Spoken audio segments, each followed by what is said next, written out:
মানুষ কতটা ভয়ঙ্কর হইলে, আমি যে বলি যে উলামায়ে কেরামের বদনাম করার জন্য এরা মূলত এমন করতেছে দেখেন, মানে মানে সে কতটা প্ল্যান করে ভাইরাল হওয়ার জন্য, কিভাবে সে প্ল্যান করে তারপরে সে এই কাজগুলা করছে।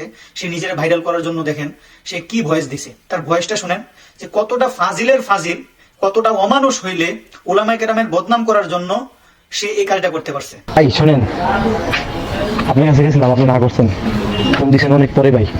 সারা বিশ্ব থেকে ভাই চাপের ঠেলায় আমি আর টিকতে পারতেছি না ভাই। আমি কালকেই ভাই সবকিছু ছেড়ে দিন ভাই। আজকে সর্বশেষ 30 জন সাংবাদিক আসছিল কন্টেন্ট দেওয়ার জন্য, কথা বুঝছেন? আগের পরিস্থিতি আমি নাই, দিতাম জমে ভাই, বুঝছেন? এখন বিষয়টা হলো আপনি করছে, আপনাকে নিয়ে দিব আর কি। মনে করেন কালকে সুলমুল থাকতে আপনি সব ঠিক রাখবেন তো, ওইটা পরেই আপনার সাথে সরাসরি একটা সাক্ষাৎ করবো, ওইটা নিয়ে ভাই। ওইটা ট্রেন্ডিংয়ে যাবে ভাই, ওইটা কঠিন আকারে ট্রেন্ডিংয়ে যাবে ভাই।